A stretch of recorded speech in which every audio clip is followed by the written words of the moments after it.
सकते हैं, जो ऐसे लोग हैं जो सर कलम करने की बात करते हैं और इनके मंत्री जो हैं, उनके विधायक जो हैं, उनके सांसद जो हैं, वो खड़े होकर मंचों पर शोक सभा के नाम पर शोक सभा की बात करते हैं। उसमें संवेदना नजर नहीं आती, बात नजर आती है बंदूकों की, बात नजर आती है गोलियों की, बात नजर आती है, बात कही जाती है लाठियों की, बात कही जाती है रेखाएं खींचने की। मैं उस शहर में पैदा हुआ हूं और आप मुझे 1 मिनट दे रहे हैं। नमस्कार दोस्तों आज हम लोग इस वीडियो में देखने वाले हैं सदन में किस तरीके से राज बब्बर जो बॉलीवुड के एक्टर्स हैं वो किस तरीके से हिंदू मुसलमान को लेकर सदन में भड़क उठते हैं और जब वो सच्चाई बोलने लगते हैं तो किस तरीके से आप लोग इस वीडियो में देखिए उनकी सच्चाई दबाई जा रही है। और वैसे तो आप लोगों को पता है कि सच बात सबको कड़वी लगती है और लेकिन सच बात किसी को बोलने नहीं दिया जाता है। किस तरीके से राज बब्बर कहते हैं कि जो हमारे देश में हिंदू मुस्लिम सिख ईसाई सब एक साथ मिलकर रहते थे, लेकिन उसको किस तरीके से हर त्योहारों पर हिंदू मुसलमान किया जा रहा है और लोगों के अंदर नफरत का माहौल बनाया जा रहा है। और राज बब्बर किस तरीके से बीजेपी सरकार और मोदी सरकार के ऊपर सीधा सीधा निशाना साधते हुए कहते हैं, क्या कुछ कहते हैं आप लोग इस वीडियो में खुद देख लीजिए। कि राज बब्बर कहते हैं कि मैं हमेशा नहीं बोलता हूं, लेकिन जब मैं सच बोलता हूं मैं दिल से बोलता हूं। मैं कभी भी अपनी बातों को जब भी बोलने का प्रयास करता हूं तो अपने दिल से बात बोलता हूं। आइए इस वीडियो को देखते हैं, तो आप लोग लास्ट तक बने रहिएगा और अगर चैनल पर नए हो चैनल को सब्सक्राइब कर लेना। इस वीडियो का लिंक आप लोग को डिस्क्रिप्शन में मिल जाएगा। तो चलिए सुनते हैं राज बब्बर क्या कहते हैं बीजेपी सरकार को। मेरी समझ में नहीं आता, मैं तो जान की अमान चाहता हूं। जिस तरह के हालात आज बन गए कि संसद में सर कलम करके किसी के कदमों पर रखते हैं, जो ऐसे लोग हैं जो सर कलम करने की बात करते हैं और इनके मंत्री जो हैं, उनके विधायक जो हैं, उनके सांसद जो हैं, वो खड़े होकर मंचों पर शोक सभा के नाम पर शोक सभा की बात करते हैं। उसमें संवेदना नजर नहीं आती, बात नजर आती है बंदूकों की, बात नजर आती है गोलियों की, बात नजर आती है, बात कही जाती है लाठियों की, बात कही जाती है रेखाएं खींचने की।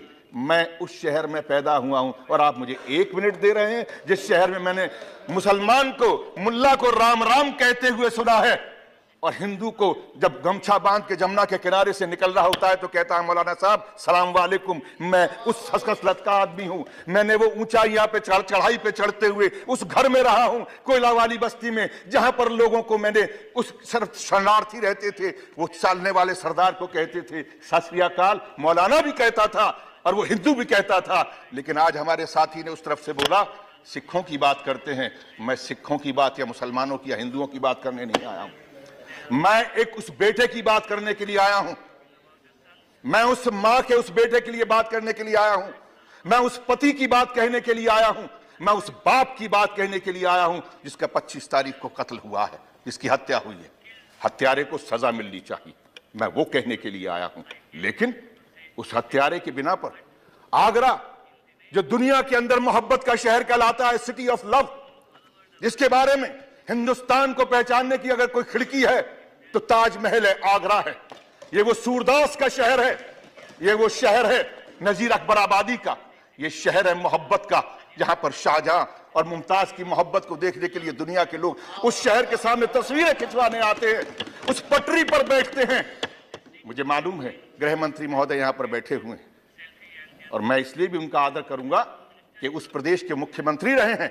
उन्होंने मोहब्बत की बात को, वहां पर चाहे कुछ भी रहा हो पार्टी का, लेकिन उन्होंने मोहब्बत के साथ में उनका के लोगों का दिल जीतने का कोशिश किया है। मैं शुक्रिया अदा करता हूं कि जब वो मुख्यमंत्री थे तो अगर वहां पर किसी एक व्यक्ति की अगर वहां पर हत्या हुई थी, मैं वहां पर हत्या वाली जगह पर खड़े होकर मैंने इनको फोन किया था, मुख्यमंत्री ने मेरा फोन उठाया था और उस हत्यारे को सजा देने के लिए उन्होंने वादा किया था, जबकि इन्हीं की पार्टी का एक सभासद था। मैं इसलिए इस बात को कहना चाहता हूं, आज मैं फिर आपसे गुहार करने के लिए आया हूं।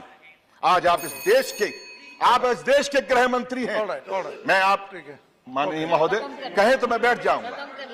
ये बात आगरा की नहीं है, ये बात उस मोहब्बत के शहर की है जिसको नफरत की प्रयोगशाला की तरह से इस्तेमाल किया जा रहा है। मैं उस शहर की बात कर रहा हूं, आगरा शहर। मैं बोलता बहुत कम हूं चेयरमैन साहब, मैं कभी कभी बोलने की कोशिश करता हूं, मैं रोज रोज नहीं बोलता हूं, लेकिन जब बोलता हूं तो यहां से बोलता हूं और मुझे बोलने दिया जाए।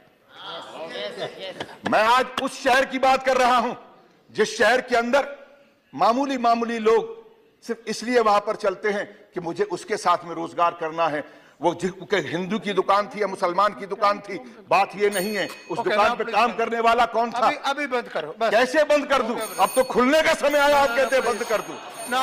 ये दुकान नहीं है, ये इंसानियत की उस चौखट को ताला लगाने की कोशिश की जा रही है। वो आरएसएस, वो बीजेपी के लोग वहां पर खड़े होकर इस बात का ऐलान कर रहे हैं, और यहां पर बैठकर वो लोग आज कहते हैं कि हम इस देश के अंदर हम विकास की राजनीति करना चाहते हैं। ये राजनीति विकास की नहीं हो रही, ये राजनीति नफरत की हो रही है। और नफरत को पालने वाले वो लोग जिन लोगों को 2 बार से अगर सांसद बने हैं और मंत्री बने हैं, बिल्कुल सही कहा हमारे साथी ने, वो डिग्री क्या है मुझे नहीं मालूम, वो कहां पढ़े हैं ये भी नहीं मालूम, लेकिन जो जबान वो बोल रहे हैं वो एक अनपढ़ से भी गई गुजरी जबान है, वो इंसान की जबान नहीं।